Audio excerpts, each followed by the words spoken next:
Vamos ler a palavra de Deus? Eu quero ler aí a partir do versículo 19 do capítulo 10.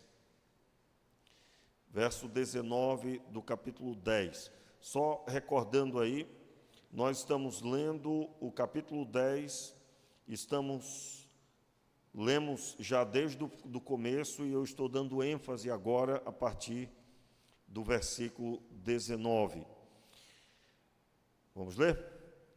Quando, porém, vos entregarem, não fiqueis preocupados com o que haveis de falar, naquela mesma hora vos será dado o que haveis de dizer.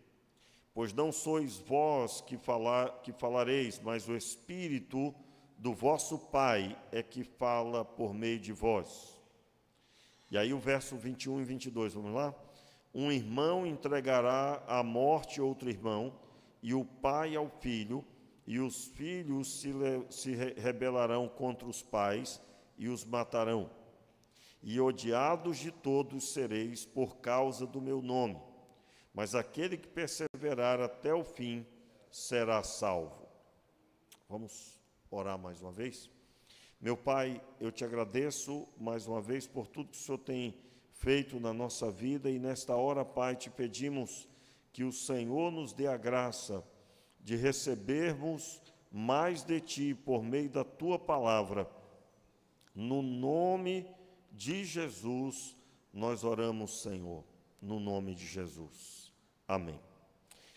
Como levantar uma geração forte? Aliás, esse deve ser o nosso empenho. Nós devemos nos empenhar para desenvolver a nossa vida espiritual de forma que sejamos cada vez mais fortes na fé. E o fortalecimento da fé, e agora nós estamos falando sobre uma geração forte, é uma geração que aguenta pressão. Eu quero acrescentar essa palavra hoje. Domingo nós começamos falando sobre uma geração forte, é uma geração que suporta a dor. E eu quero dar a ênfase hoje sobre aguentar a pressão. É a mesma coisa, mas sob uma ótica diferente. Vamos dizer que nós finalizamos domingo à noite falando sobre o que Deus fez na vida de José como um modelo a ser seguido para que nós possamos compreender a nossa caminhada. Como devemos proceder diante da adversidade? Primeiro eu preciso recapitular aqui o que nós estamos vivendo aqui nesse texto. Nós começamos a primeira pregação lendo versos primeiros, onde Jesus chamou os 12 e oficializou que eles estivessem com ele. E naquele dia nós falamos que para que nós tenhamos uma geração forte, nós precisamos ter claramente o chamado de Deus na nossa vida. Eu preciso saber que eu sou discípulo, eu preciso me portar como discípulo, eu preciso entender o porquê que eu devo ser um discípulo, e um discípulo que caminha com Deus de manhã, de tarde e de noite, em todo o tempo. Jesus oficializou 12 para estar com ele, e esse alistamento que aconteceu é algo preponderante na nossa vida. Ninguém pode ficar solto. Ou seja, uma pessoa que não tem a definição clara do seu chamado. Lembrando, meus irmãos, nós fomos chamados por Deus para servir. Há duas coisas principais que o Senhor deseja fazer. A primeira delas ele já fez. Ele salvou você. Qual é a segunda grande coisa que Deus deseja fazer? Vamos lá? Salvar os outros por meio da sua vida. Pastor, por que essas são as duas coisas principais de Deus? Eu quero só lembrar os irmãos, nada vai subir, nenhum veículo, por mais caro que seja. Nada vai habitar na glória. Esse prédio não será mais usado quando o Senhor vier buscar a igreja. Absolutamente, só subirá para permanecer com Deus eternamente pessoas. Somente pessoas. Portanto, não existe nada mais importante para Deus do que as pessoas. Não estou aqui desprezando qualquer ganho material. O Senhor deseja que você dê conforto à sua família, que você pague suas contas, que você prospere. Com certeza Deus deseja tudo isso e tem feito, e a própria Escritura fala sobre tudo isso. Mas não nos esqueçamos que a salvação é o maior ganho e o maior alvo de Deus. O próprio texto, o clássico texto da palavra do Senhor que diz: porque Deus amou o mundo de tal maneira que deu o seu Filho unigênito. Vamos lá? Deu o seu Filho unigênito para que todo aquele que nele crê não pereça, mas tenha a vida eterna. Não está escrito, tenha bens materiais, mas sim está escrito, tenha a vida eterna. Então, nessa busca, nós precisamos ser discípulos, e sendo discípulos, nós somos convidados a trilhar o caminho de Jesus, e o caminho de Jesus é o maior exemplo de aguentar pressão. Jesus aguentou a pressão do inferno completo. Sim, meus irmãos, quando nós olhamos para Jesus nos momentos que antecediam a sua prisão, ele se angustiou tanto. Era noite, ele estava com os discípulos em oração, eles não conseguiram permanecer em oração com Jesus. Eles dormiram enquanto oravam, pegaram no sono. Jesus se retirou à parte no jardim de Getsêmani e ele orava intensamente e muito se angustiou no seu coração. É o momento que Jesus ora ao Pai, pedindo que, se possível fosse, passasse dele aquele cálice. O termo cálice que Jesus utiliza é o termo dado a um momento de grande aflição. Havia cálice de alegria, está citado nos Salmos, o meu cálice transborda, se trata de momento de grande alegria, quando o Senhor colocará uma mesa perante os meus inimigos, uma mesa perante mim na presença dos meus inimigos, isso significando que nenhum plano do inimigo prosperou, mas sim o Senhor é que prosperou o seu servo. Cálice de alegria, o meu cálice transborda, mas o termo cálice também era utilizado para um momento de grande dor, de grande aflição. Quando Jesus ora ao Pai dizendo isso, se puderes, se quiseres, passa de mim este cálice. Todavia, seja feita a tua vontade, não a minha. Claramente o texto está dizendo que, como discípulos de Jesus, nós não podemos negar que estamos sujeitos a passar grande aflição.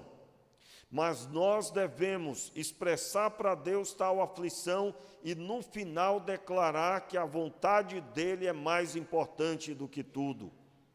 Sim, meus irmãos, aquele é o formato a ser acessado por todos nós.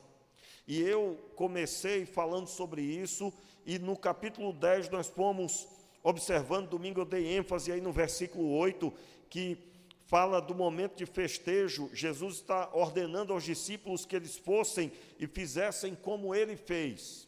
Como que Jesus fez? Ele curou os enfermos, ressuscitou mortos, ele expulsou o demônio das pessoas, e ele disse isso aos discípulos também, versículo 8, curai os enfermos, purificai os leprosos, ressuscitai os mortos, expulsai demônios, de graça recebestes, de graça dai.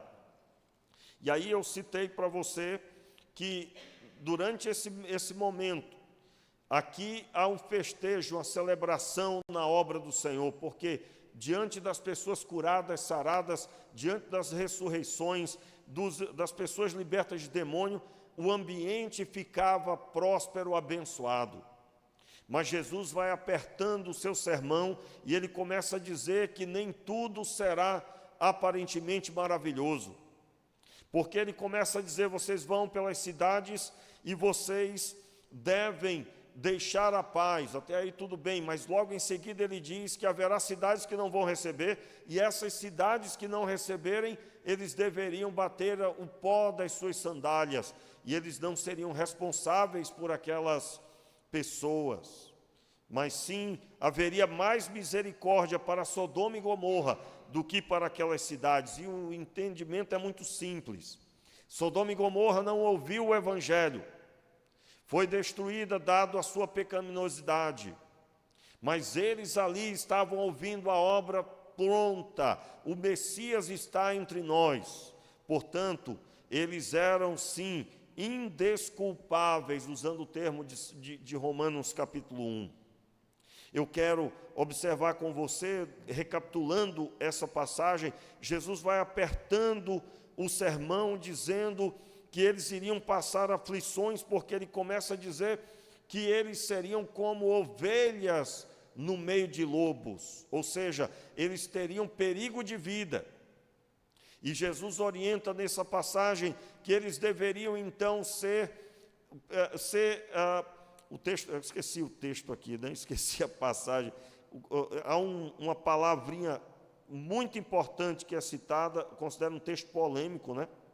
Verso 16: eu vos envio como ovelhas entre lobos, portanto, sede prudentes como as serpentes e simples como as pombas. A serpente, eu expliquei a respeito, ministrei falando sobre o texto em que eles procuram prender Jesus, e ele, naquela passagem, quando ele pede uma moeda, e eles entregam a moeda, e Jesus, de forma enfática, de forma sábia, ele consegue ali finalizar o diálogo sem haver absolutamente nenhum tumulto. Ele pergunta de quem é a inscrição e a esfinge que está aqui. De quem? E eles disseram: de César.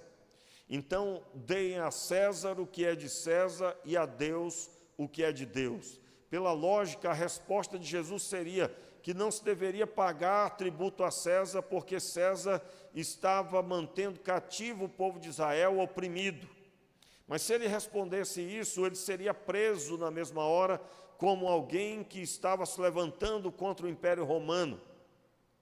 Se ele recusasse, se ele falasse isso, também seria repudiado pelos líderes religiosos, pois eles teriam agora motivo para prendê-lo. E eu me lembro que eu falei sobre uma geração forte. Jesus está dizendo aqui que o discípulo tem que ser alguém que tem sabedoria para lidar com as perguntas difíceis, que as pessoas que não creem, que não aceitam a fé, que não concordam, vão levantar ao nosso redor. Portanto, meus irmãos, um crente que não conhece a Bíblia, que não estuda a Bíblia, que não anda na presença de Deus, não terá êxito nas suas respostas. E aqui eu quero dizer para você que é muito importante o desenvolvimento pessoal. E esse desenvolvimento é feito naturalmente com o estudo da palavra de Deus. Porque existem perguntas complicadas que as pessoas fazem e nós precisamos ter prudência, como Jesus teve prudência naquele momento. Então, uma geração forte é uma geração que sabe se portar quando não há fé, quando as pessoas não creem, e sabe se posicionar. E eu, como discípulo de Jesus, quero lembrar que Jesus está orientando os discípulos, nós somos discípulos, essa orientação é para nós. E nós, então, percorremos as últimas mensagens falando sobre esse assunto. Meus irmãos, como eu gostaria de ter ouvido uma mensagem explicando esses textos quando eu era novo na fé. Eu não me recordo de ter ouvido tal explicação. Como assim? Nós ouvíamos muito claramente o estudo da palavra, mas com muito pouco. Eu me lembro, no período que eu me converti, com muito pouco empenho sendo colocado sobre as pessoas. As pessoas, de uma forma geral, elas, como discípulos de Jesus, elas precisam viver a fé 100% como Jesus ensinou, e isso não é para uma parcela dos líderes, não é para um grupo da igreja, mas é para todo aquele que crê. Então, Jesus segue apertando um pouco mais. Ele aperta um pouco mais. Aliás, a explicação sobre ser prudente como a serpente, eu me recordo que eu não falei o suficiente no meu entendimento sobre ser simples como a pomba. como as pombas. O entendimento que se tem desse versículo é muito simples. Você já deve ter visto, apesar de que nós temos atualmente uma praga urbana, que são os pombos, né? Não sei se você sabe, isso é uma praga urbana. Então, quando se ouve falar, uma explicação como essa que eu vou dar agora, talvez sua mente está impregnada com os perigos que os pombos podem trazer. Não sei se você sabe, mas há uma infinidade de enfermidades, inclusive se aconselha não alimentá-los, né? Apesar de que as pessoas não obedecem, elas gostam de ver os bichinhos comendo, não é? Mas é orientado não alimentá-los para não criar um hábito deles estarem no meio das pessoas do jeito que estão hoje, nas praças públicas, por exemplo. Mas eu quero que você delete aí da sua mente esse entendimento da nossa atualidade e lembre delas como sendo aves que conseguem conviver perto de nós. Aves que facilmente elas estão no meio das pessoas, às vezes até, eu me lembro aqui, por exemplo, no shopping local, você estava ali comendo e elas passando por debaixo da mesa. Eu acredito que você, faz um tempo que eu não vejo mais, mas eu acredito que você deve se recordar se você frequentou ali a praça de alimentação do shopping local. Então, é a capacidade de estar naturalmente no meio das pessoas. E aqui, meus irmãos, parece ser uma coisa simples e que todo mundo vai dizer, ah, claro, pastor. Não, não, irmãos, não. Eu vou dizer para você que falta entendimento na vida de muitos crentes sobre esse assunto, seguir o modelo que Jesus seguiu, Jesus orientou, prudente como a serpente. Quando eu citei sobre a serpente, eu falei claramente que a serpente, ela dá o bote e ela se posiciona muito corretamente, ela não sai fazendo de qualquer jeito, ela tem um padrão. E essa prudência da serpente foi claramente descrita pelo texto bíblico que eu listei, e ele não é o único, tem vários outros momentos que Jesus se posiciona muito claramente e sabiamente, e ele só foi preso e condenado na hora que foi o momento devido. Tanto é que os evangelhos dizem que ainda não era chegada a sua hora, ainda não era chegada a sua hora inúmeras vezes. Mas essa capacidade de se posicionar de forma sábia e ao mesmo tempo estar naturalmente no meio das pessoas, estando junto das pessoas, é algo que nós precisamos resgatar. Por quê? Porque se você for observar, e eu nunca mais ouvi sobre isso, e espero nunca mais ouvir esse tipo de palavra, porque, como assim não espero nunca mais ouvir? Se eu não ouvi, talvez porque isso não é mais um padrão natural. Qual era o padrão? Você lembra de ter ouvido alguma vez crentes dizendo, eu estou orando, meu irmão, por um emprego onde todo mundo é crente. Eu me lembro de um período que eu ouvi bastante isso. Eu ouvi bastante no Acre, ouvi também um período aqui, já estando no Rio de Janeiro, não me recordo exatamente aqui na igreja. Mas eu me lembro de um período, há pelo menos 20 anos atrás, não é? Eu sou convertido há mais de 30 anos, eu encontrei com Cristo, mas eu me lembro de crentes que oravam por um emprego onde todos seriam servos de Deus. E normalmente a pessoa estava falando isso pelas agruras que estava passando junto de outros que não serviam ao Senhor e que instigavam e que zombavam ou que faziam mal literalmente.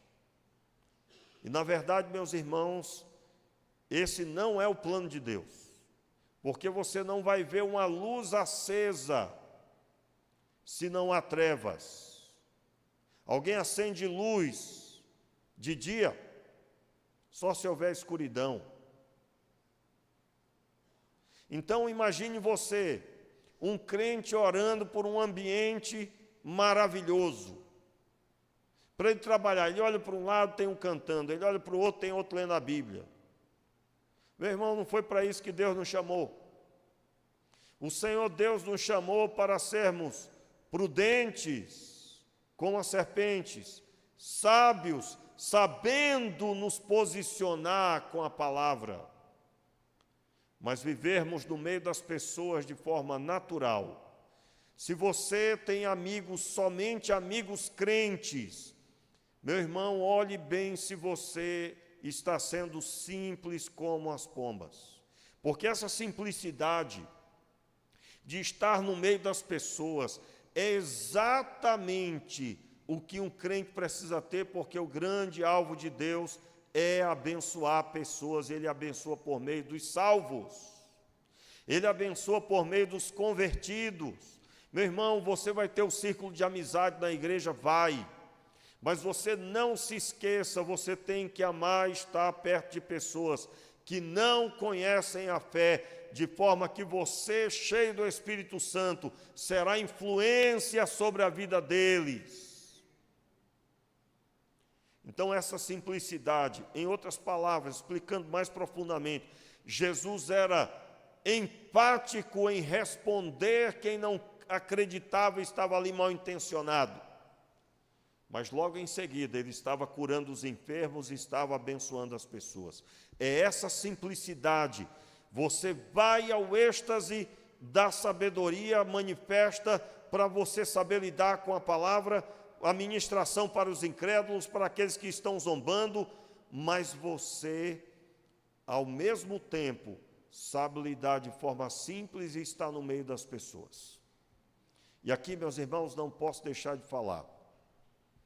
Se você se magoou com gente e está se afastando de gente, você que é crente, trate de resolver isso, porque você tem que amar pessoas. Portanto, eu não poderia deixar de tocar nesse assunto. Normalmente, quando eu recapitulo as mensagens, eu procuro trazer novidades, coisas que eu não falei, né? Eu falei um pouco sobre a serpente e a sua prudência, mas eu não havia abordado sobre a simples como as pombas. E eu quero com isso avançar com você, quando Jesus diz no verso 17, cuidado com os homens, eles vos entregarão aos tribunais e vos açoitarão nas sinagogas. E aí, domingo eu falei que está perante os governadores e os reis, uma pessoa só comparecia diante deles quando a situação estava extrema, quando a situação era de sentença de morte ou de prisão definitiva. Meus irmãos, Jesus estava falando aos discípulos que eles estariam sendo julgados para morrer. Qual é a visão que nós temos hoje? Nós entendemos que há abundantemente crentes orando para que tenham somente bonança, somente coisas boas, não pode ter problema. Significado de problema é significado para estas pessoas de que Deus não está com elas, de que Deus as abandonou. E absolutamente. Agora, eu quero deixar claro, esse sofrimento que a Bíblia está dizendo aqui é para aqueles que estão na obra do Senhor, que são discípulos autênticos, que estão compromissados em viver uma vida cheios do Espírito Santo, com o objetivo de seguir a Cristo de verdade, meus irmãos. E é isso que a sociedade precisa. Nós precisamos de crentes assim, vivendo a fé. Então, o Senhor Jesus está orientando os discípulos, e Ele vai apertando mais, e aí eu quero dar ênfase para finalmente pregar o que eu tenho que pregar hoje. Estou aqui com o relógio, pode ficar tranquilo, nós vamos acabar até antes do horário, porque eu preciso. Vou continuar na próxima mensagem, não tem problema.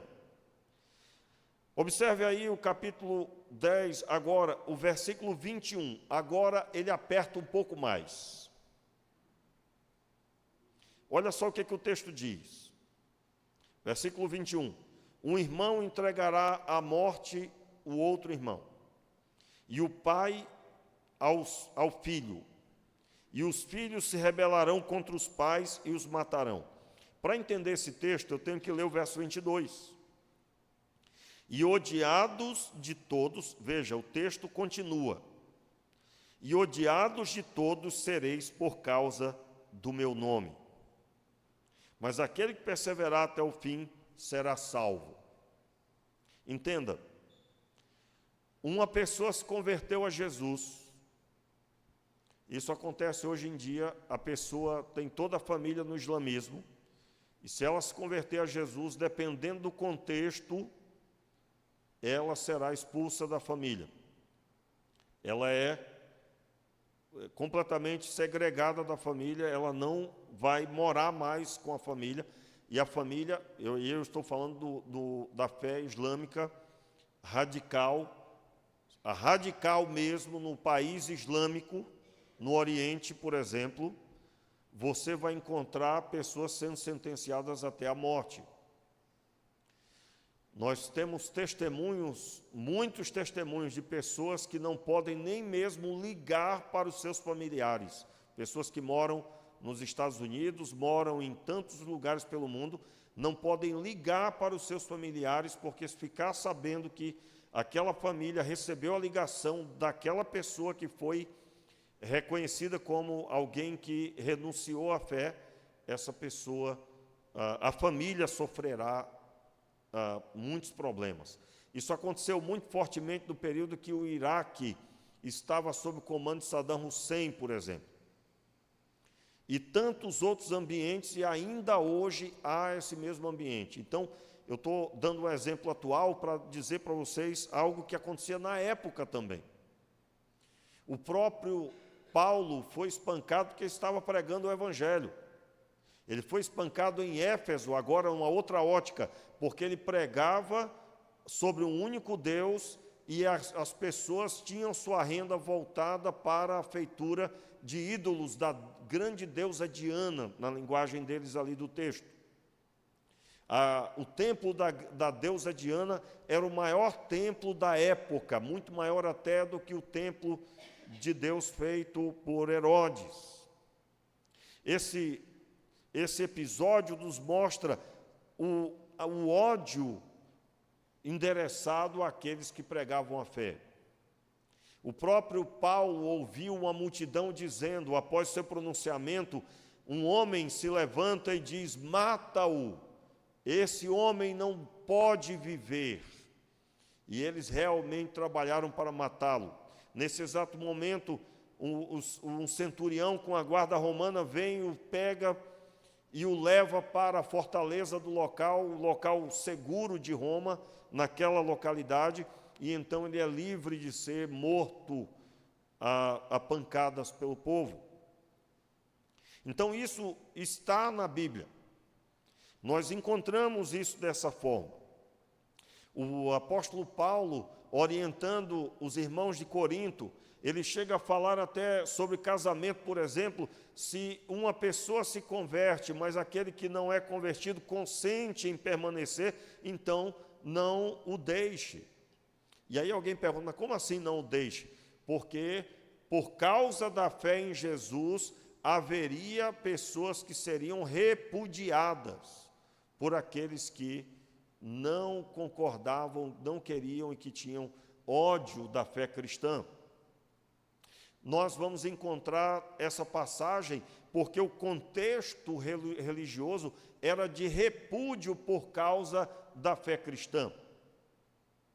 Então, meus irmãos, a minha pergunta é, se de repente isso começasse a acontecer com você, se de repente alguém começasse a persegui-lo na sua família, começasse agora a promover algum tipo de dano a você porque você é crente, qual seria a sua conduta? Meus irmãos, você já deve ter percebido, as pessoas muitas vezes pensam em deixar a igreja ou deixar o caminho da fé porque não tiveram resposta de oração. Você imagina se eles pegassem uma bofetada, uma chicotada, ou 40 chicotadas, ou 40 menos 1, que Paulo recebeu várias vezes. Você imagina ser despido e nu em praça pública, açoitado, como Paulo e Silas foram, e suas costas ficaram em carne viva. Tanto é que o texto diz que o carcereiro, quando os tira para fora após aquela manifestação do poder de Deus, ele os leva para casa e lava as suas feridas. Eles estavam presos, açoitados, com sangramento, mas eles cantavam e oravam por volta da meia-noite. E aí você já conhece o texto, deu-se um terremoto, o único terremoto que não quebrou nada, mas abriu todas as portas. E o carcereiro pega uma espada para tirar a própria vida. Por que o carcereiro fez aquilo? Porque havia uma lei romana que, se alguém tivesse cuidando de algum prisioneiro e o prisioneiro fugisse, essa pessoa teria que ser justiçada. Justiçada é o termo dado para executada, porque não cumpriu a missão. Aliás, você vai encontrar soldados romanos que foram justiçados, tá? No texto de Atos dos Apóstolos, se eu não me engano, porque eles não conseguiram cumprir determinada tarefa. Então, nós estamos falando de algo que deve nos levar à reflexão sobre a nossa vida. Nós aguentamos pressão, nós aguentamos a perseguição, a indiferença, pessoas se levantando contra, falando contra as nossas vidas, armando ciladas contra nós. Nós aguentamos. Você aguenta, meu irmão? Você aguenta saber que pessoas, elas estão decididas a prejudicar você porque você é crente? Nós vivemos num país com pouca perseguição cristã, mas há países nesse exato momento que estão perseguindo e matando os cristãos. E é inegável, porque está tudo aí na internet, as informações diversas. Então, eu gostaria que nós refletíssemos, porque Jesus declarou que o crente genuíno, ele estaria sujeito a essa adversidade. E agora, finalmente, eu vou só dar início mais uma vez, e vou encerrar, né? Não vou conseguir concluir, mas eu quero começar essa reflexão, continuar essa reflexão. Abra sua Bíblia aí em Gênesis, capítulo 37, vamos lá? E nós vamos ver alguns pontos bem interessantes aí sobre a Escritura. Gênesis capítulo 37, é o sonho. Nós lemos no começo, eu tenho esse costume de procurar ler sempre um texto que vai nos acrescentar para a pregação, que tem a ver com a palavra, e o texto é Gênesis capítulo 37, o sonho de José, nós lemos no começo. 37, do verso 1 até o verso 11. Nós lemos, você já conhece o texto, ele tem dois sonhos.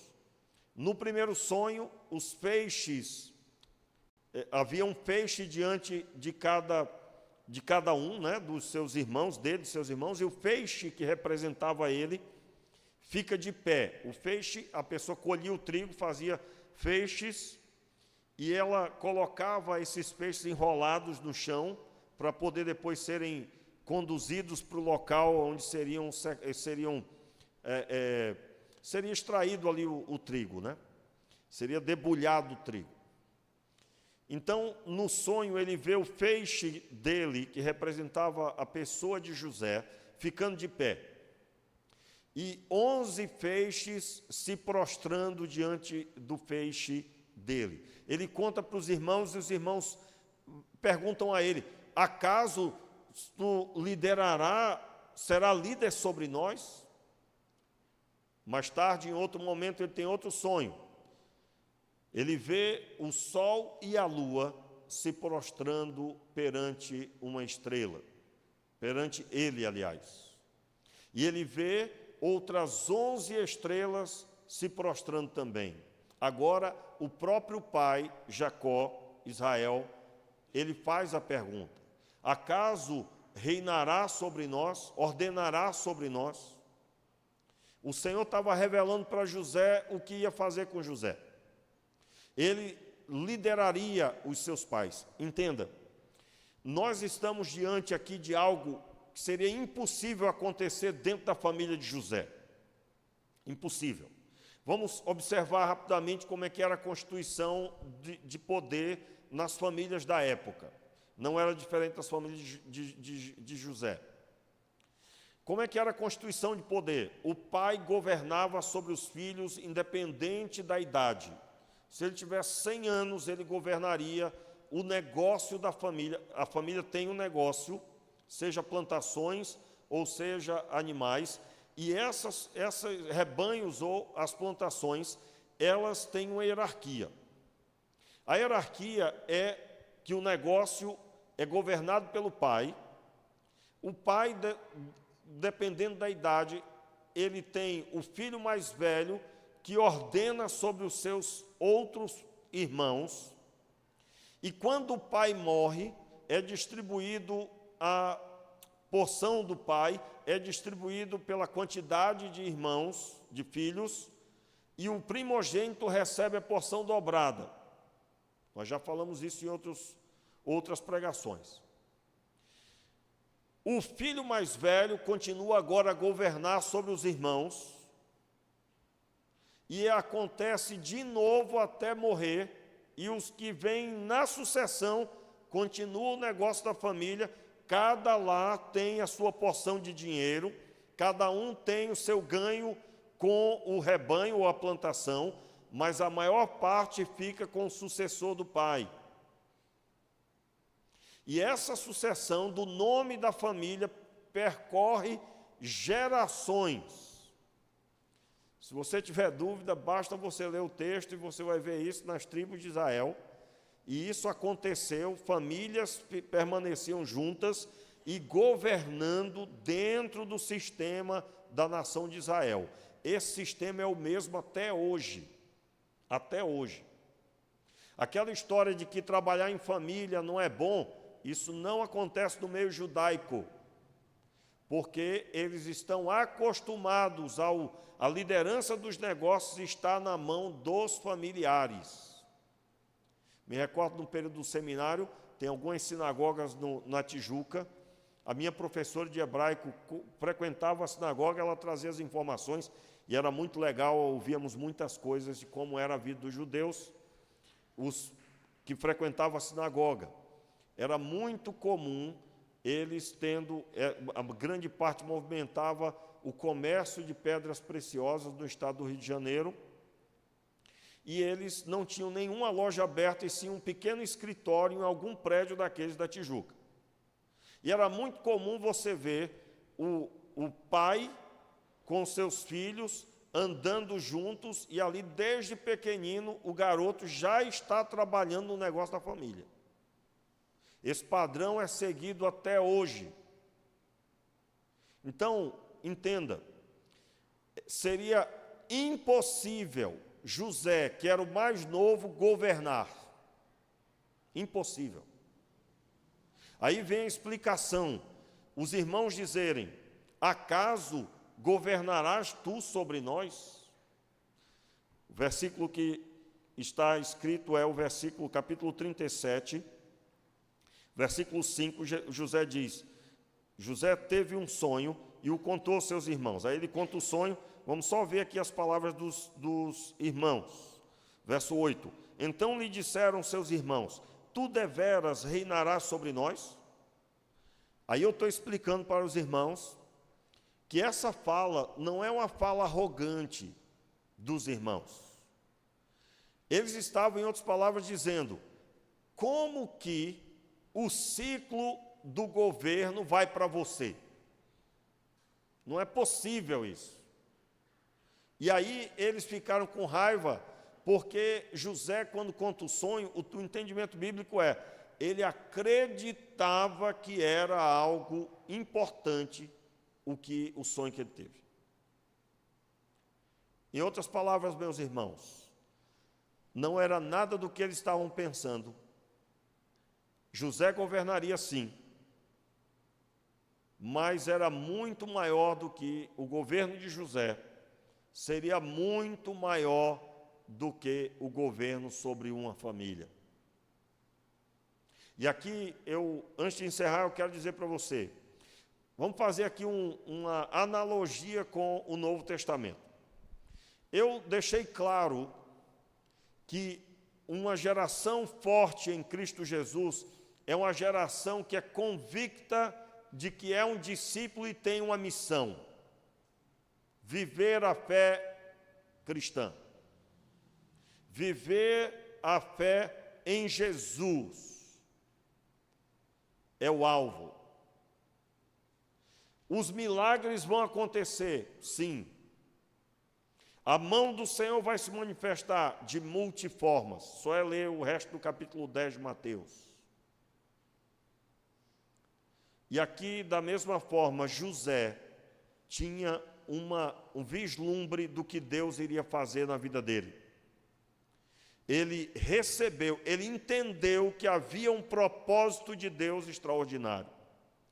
E é claro, eu gostaria que você lesse em casa, preparando você para as próximas pregações. Por exemplo, ele quando passa pelo cumprimento dessa passagem, Gênesis capítulo 37, rapidamente aí, passe os olhos sobre o texto. O sonho se cumpre, agora o capítulo 43, desculpe, falei o mesmo texto anterior, né? Capítulo 43, o versículo 22. Capítulo 43, só para dar compreensão aqui. José vai para o Egito, passa toda a tribulação que ele passou, e ele se torna governador do Egito. Os seus irmãos saem das terras de Canaã e vão para o Egito para comprar comida, trigo. E eles, quando chegam lá, eles se apresentam diante da pessoa que eles tinham que comprar o trigo. Quem era? José. As caravanas de compradores vinham e compareciam perante José. E aí José recebe eles. Está aí escrito no título do capítulo 43, capítulo 43, isso mesmo, segunda viagem ao Egito, versículo 1, é o verso 1, espera aí que eu me atrapalhei um pouco, vamos lá. Versículo 1, ora, a fome era intensa na terra, tendo eles acabado de comer o cereal, trouxeram do Egito, o cereal que trouxeram do Egito, disse seu pai, voltai e comprai-nos um pouco mais de alimento. Aí segue o texto, o versículo é o verso 6. Perguntou Israel, por acaso, por que me causaste este mal, fazendo saber o homem que tinha ainda outro irmão? Aí eles levam o irmão mais novo, não é isso? O versículo agora é o versículo 8. Ei, irmãos, eu troquei aqui as coisas. Meu pai, é o versículo 17, desculpe, irmãos. Isso mesmo. Versículo 17. Eles vão para o Egito, chegam lá, o homem fez como José dissera, levou-os à casa de José. Aí, a partir do verso 22, também trouxeram outro dinheiro da casa,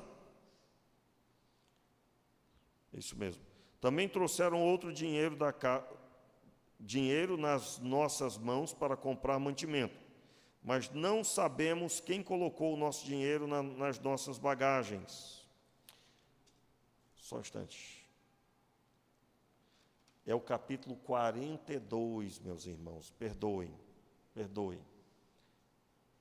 Escrevi uma coisa diferente do que realmente é. Capítulo 42, os irmãos José descem ao Egito. Nenhum dos versículos que eu anotei aqui está dando certo, né? Porque é o capítulo anterior, desculpa. Capítulo 42, os irmãos José descem ao Egito.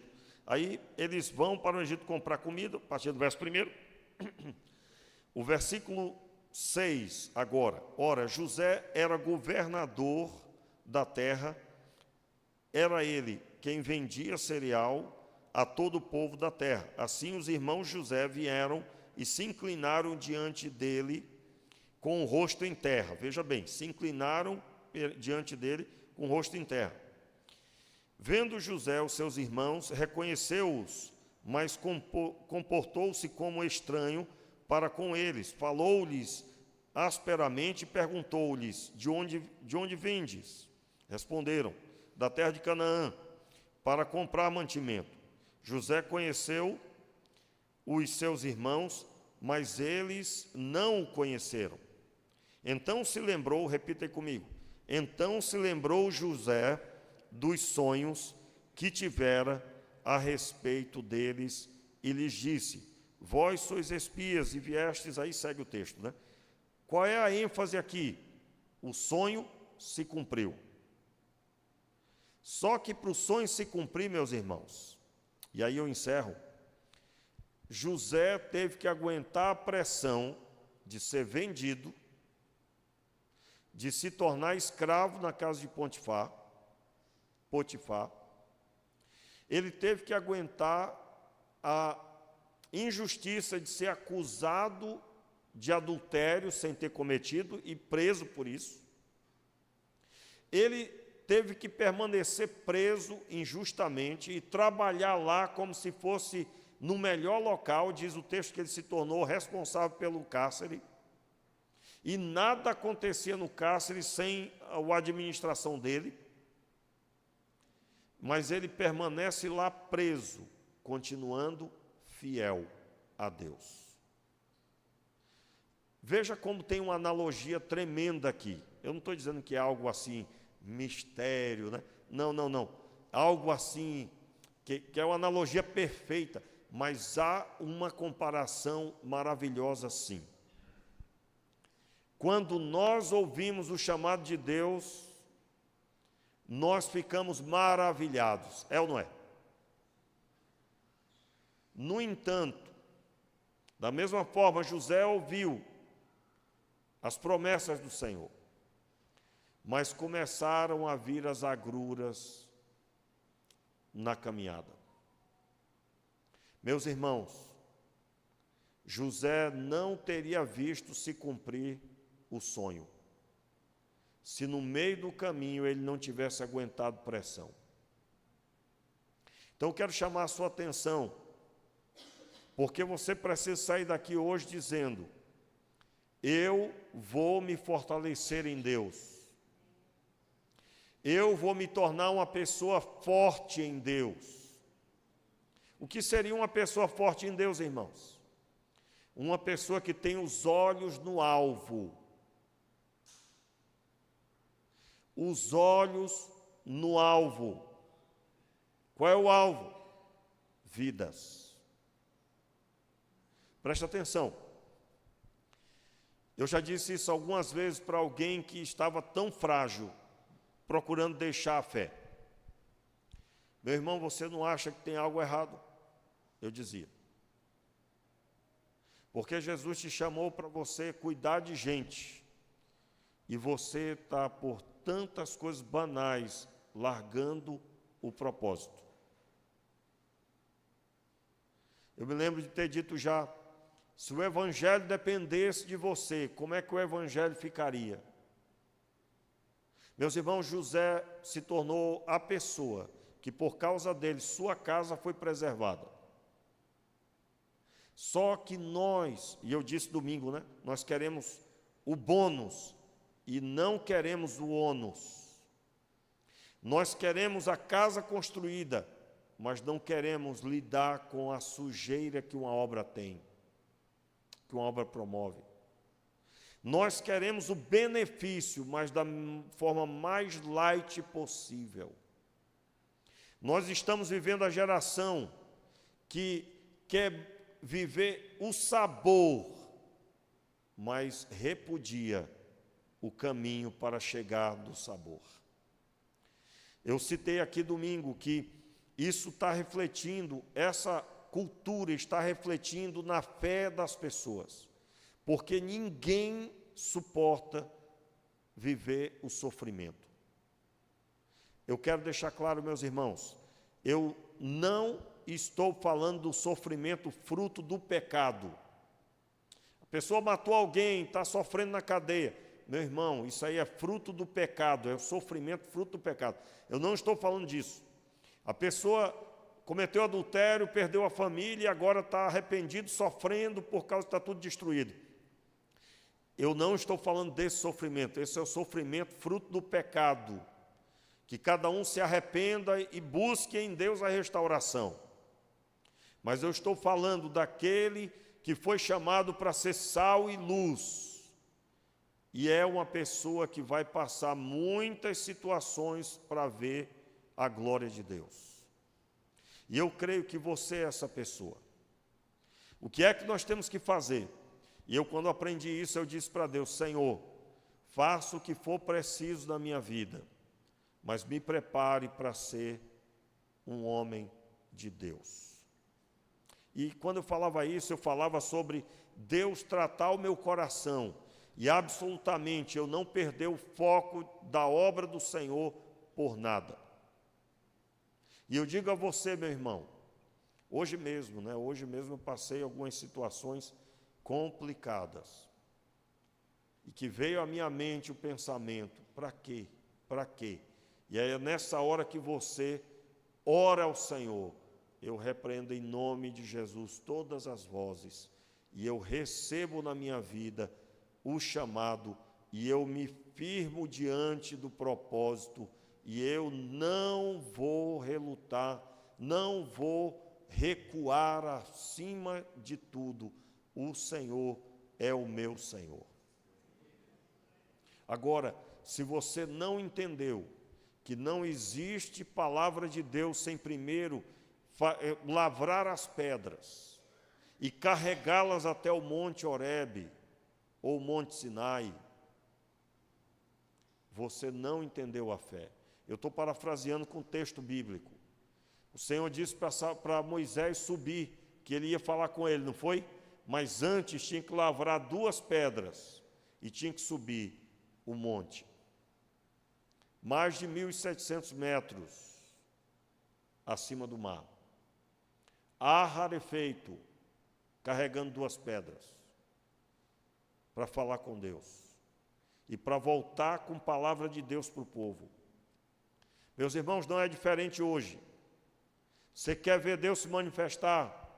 Você precisa subir o monte de Deus, e aí eu estou falando sobre se esforçar para buscar Deus pela madrugada, para receber dEle, e voltar para a sua família no outro dia, com palavra de Deus para ministrar sobre eles. Eu quero dizer para você, meu irmão, que não existe manifestação do Senhor sem a pessoa passar por um processo. E esse processo, que o Senhor Deus use essas palavras que eu disse do seu coração. Na época que eu falei isso, Senhor, eu tinha ouvido uma pregação sobre como nós somos refinados como o ouro. O ouro, para ele ficar refinado, tem que alcançar lá uma certa temperatura, 100 graus centígrados. Diz uma pessoa que foi acompanhar um ouriver, uma pessoa que manuseava o ouro, e ela perguntou assim: quando que o senhor sabe que o ouro está pronto, está limpo? Aí aquele homem disse: quando eu vejo a minha imagem em cima do ouro derretido, ele está limpo. E eu fico pensando, meus irmãos, que é exatamente isso que Deus quer fazer conosco. Deus quer nos passar pela prova para sermos aprovados, e no final, o rosto dele será visto em nós. Eu quero chamar a sua atenção para isso. Deus tem um propósito na sua vida. Só que para que Ele trate de você, você precisa manter-se no alvo e aceitar passar aperto. Não existe fé cristã sem adversidade. Não existe fé cristã genuína sem lutas. Então, se você estava orando para não ter luta, você está orando errado. Você tem que orar para Deus te preparar para passar as lutas. E no final você vai sair dali abençoado, para abençoar. Fique de pé, vamos orar. Meu Pai, tenha misericórdia de nós.